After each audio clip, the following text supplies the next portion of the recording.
लिख लो, साइन कर लो, प्रूफ के साथ। अभी मैं आपको बताऊंगा कि इंडिया ये टेस्ट मैच जीतने जा रहा है और इंडिया ये टेस्ट मैच जीतेगा। लेकिन सिर्फ एक ये काम करना होगा, सिर्फ एक ये काम करना होगा। वो कौन सा काम है वो आपको बताऊंगा। और इस टाइम काफी लोग ये बात कर रहे हैं कि भाई इंडिया ये टेस्ट मैच हार चुका है, 35 रन इंग्लैंड इजी बना लेगा। लेकिन नहीं भाई, मेरा अभी भी ये मानना है कि इंडिया इंग्लैंड से ज्यादा कमांडिंग पोजीशन में है। अगर परसेंटेज की बात की जाए तो 55% पे मैं इंडिया रखूंगा और 45% पे मैं इंग्लैंड रखूंगा। मैं आपको उसकी रीजन अभी दूंगा, अभी आपके साथ डिटेल से बात करूंगा। सिर्फ हम्बल रिक्वेस्ट है भाइयों, शो में पहली दफा आए हैं, वीडियो को लाइक करिएगा, शो अच्छा लगे तो सब्सक्राइब के बटन पे भी लाजमी क्लिक करिएगा और बेल नोटिफिकेशन के आइकन पे भी लाजमी क्लिक करिएगा। हम 14,000 सब्सक्राइबर्स की तरफ बढ़ रहे हैं। और आपको एक बात पता है कि यहां पर सच्ची बात होगी, कोई किसी किस्म की किसी की तारीफ या किसी की नहीं, जो बात सच है वो हमने करनी है, सिर्फ हमारा ये एजेंडा है। अब आ जाए भाइयों, सबसे पहले भाई क्या टेस्ट मैच है, आज क्रिकेट की जीत हुई है भाई। टेस्ट क्रिकेट को इस सीरीज ने अलाइव कर दिया है, तो ये कहना गलत नहीं है। 5 के 5 टेस्ट मैच 5 दिन गए हैं और हर मैच की एक अलग हाइप बनी है। हर मैच के अंदर दोनों टीमों ने बड़ी फाइट दिखाई है भाई। इस चीज को तो क्रेडिट देना पड़ेगा कि टीम इंडिया की इस यंग टीम ने इंग्लैंड में आके इंग्लैंड को नाखुद चने चुबाए हैं। ये मानने वाली बात है, जिस तरह इंडिया ने परफॉर्मेंस दिया, आउटस्टैंडिंग परफॉर्मेंस दिया। लेकिन कल का दिन डू और डाई है इस इंडिया के लिए, सीधी सी बात है। अगर तो इंडिया ने ये टेस्ट मैच जीत लिया, फिर तो ये क्रिकेट की तारीख की, मेरे हिसाब से इंडिया की हिस्टोरिक सीरीज बनेगी और बड़ा नाम बनेगा। लेकिन अगर ये टेस्ट मैच कहीं हाथ से निकल गया तो सारी मेहनत जो है ना वो जाया हो जाएगी, क्योंकि 3-1 जो है ना रिजल्ट, वो किसी भी सूरत एक्सेप्टेबल नहीं होगा। 2-2 ये एक्सेप्टेबल नहीं, ये इंडिया की जीत होगी सीरीज में। तो कल का दिन बड़ा ही इंपॉर्टेंट दिन है। अब इंग्लैंड को चाहिए 35 रन और मैं ये कह रहा हूं इंडिया जीतेगा। अब मैं आपको बताता हूं उसकी रीजन। उसकी रीजन ये है कि अभी इंडिया ने 76 प्लस आवर्स करा लिए, सिर्फ 4 आवर्स रहते हैं और 4 आवर्स बाद नई बॉल आ जाएगी। 4 आवर्स बाद नई बॉल आ जाएगी।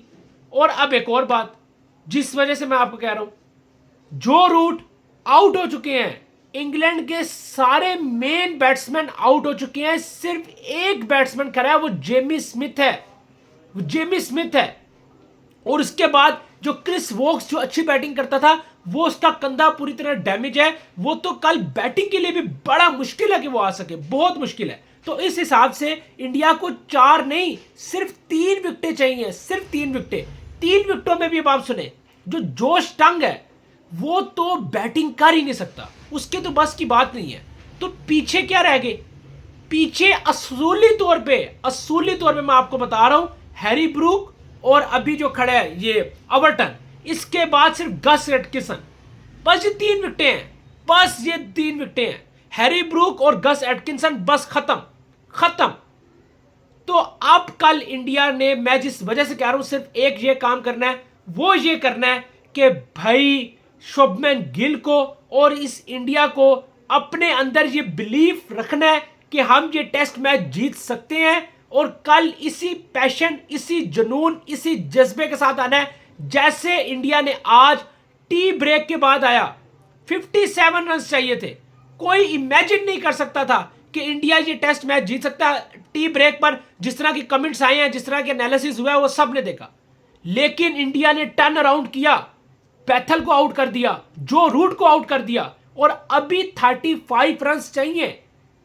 तो इंडिया ये टेस्ट मैच पूरी तरह ऑन है, ये गेम ऑन है। और इंडिया इस टेस्ट मैच में, मेरा तो ये बिलीव है कि ज्यादा स्ट्रॉन्ग पोजीशन में है। 6 नहीं बल्कि 7 विकेटें गिर गई हैं। क्रिस वोक्स ने तो बैटिंग करने आना नहीं है, आपके सामने उसकी हालत। तो पीछे सिर्फ 3 विकेटें हैं। 3 में भी अगर जेमी स्मिथ की आते साथ विकेट गिर गई तो इंग्लैंड खल्लास।